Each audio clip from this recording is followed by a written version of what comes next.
2050 жыл чоң ата өзүнүн неберелерин чогултуп, аларга тээ алыскы 2024 жылдагы болуп өткөн окуяларды айтып берүүнү чечти. Бул биздин тарыхыбыздын оор, бирок абдан маанилүү бөлүгү.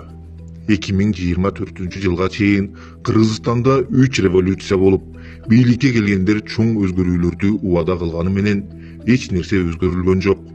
Бийлик кайра эле мурункулардын катасын кайталап, президенттин үй бүлөсү менен жакындарынын колуна өттү.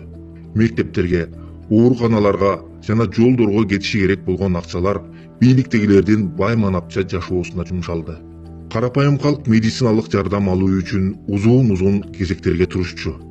Ошол эле учурда бюджеттен миллиондогон каражаттар бийликтегилердин комфорту үчүн ыгы жок коротулуп жатты. Жөнөкөй үй бүлөлөр эптеп күн өткөрүүгө аракет кылат.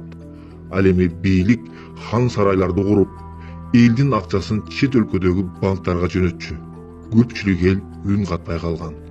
Бирок ошол учурда чындыкты айткандан коркпогондор бар эле. Кандай кыйынчылык болсо да көз карандысыз журналисттер элдин таламын талашып турушту. Алар коркутууларга, камакка алуу жана каралоого карабай жемкорлуктун жүзүн ачып жатышты. Андай журналисттерге бийлик тарабынан коркутуулар болду. Аңдышты, үндөрүн басууга аракет кылышты. Бирок чындык өз жолун тапты.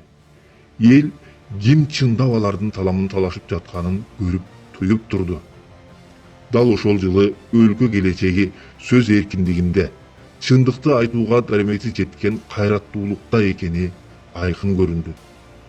Көз карандысыз ЖМКлар элдин үнү экенин калк түшүндү.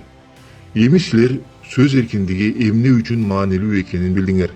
Чындыкты айтуу адам укугу гана эмес, чындык бул сүйүктүү өлкөбүздүн өнүгүүсүнүн, гүлдөп өсүүсүнүн негизги кыймылдаткычы. Бул нерсени эч качан унутпагыла. Мен сиздерге 2025 жылга кирердин алдында жардам сурап кайрылып жатам. Биздин командага кийинки жылы журналист катары иштөөгө, сиздерге чындыкты жеткирүү укугу үчүн чоң күрөш күтүлүүдө. Мени үй бүлөмдүн жанында болуу мүмкүнчүлүгүнөн ажыратышты. Менин жубайым түрмөдө. Ал эми биздин команда ИВС'те СИЗОдо кыйынчылыктарды жана соттук куугунтуктоолорду баштан өткөрдү. Менин уулум биринчи жолу өз жашоосунда жаңы жылды ата-энесиз тосууда. Мени депортациялашкан күндөн баштап акыркы 2 жылдан бери менин жашоом иш гана, уйку менен эле өтүп келүүдө. Бул көйгөйдүн көрүнүп турган гана бөлүгү. Бизге каршы массалык куугунтук жана коркутуу үркүтүүлөр жүргүзүлүүдө. Мындай иш-аракеттерге көптөгөн адамдар жана мамлекеттик органдар тартылган. Бирок булардын баары эч нерсе эмес. Анткени Кыргызстандын келечеги жөнүндө сөз болууда. Биздин балдарыбыздын жана алардын урпактарынын келечеги жөнүндө сөз болуп жатат. Биз толугу менен өзүбүзгө өзүбүз таандык болбой калдык. Биз өз жарандарыбызды таштап кое албайбыз. Бирөө аларды коргошу керек. Коомдун үнүн жеткирип, элдин кызыкчылыгы үчүн иштеши керек.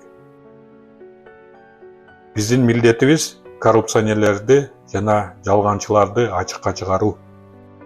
Бизди алардын даражалары, кызматтары, күчү жана бийлиги токтото албайт. Мен билем, биз жалгыз эмеспиз. Миңдеген жана 10 миңдеген жарандарыбыз биздин ишибизге тилектеш жана колдоп келишет. Patreon платформасында 67 адам бизге каржылык жардам көрсөтүүдө. Бул каражаттар биздин команда үчүн эң оор күндөрдө абдан маанилүү болду.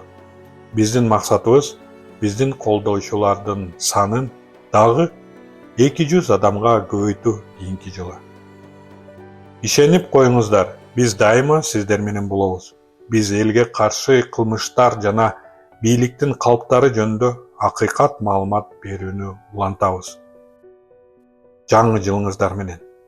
Биздин эл бул тарыхый сыноолордон ар намасы менен татыктуу өтүшүн каалайм. Урматтоом менен Болот Темиров. Kızık жашоо башталды, иштетели баштады. Бир муштумдай түйүлөлү бириктирип жаштарды. Эч кайдыгер болбойлу, келечекте хойлойлу. Жагалданбай байларга, мыктыларды колдойлу.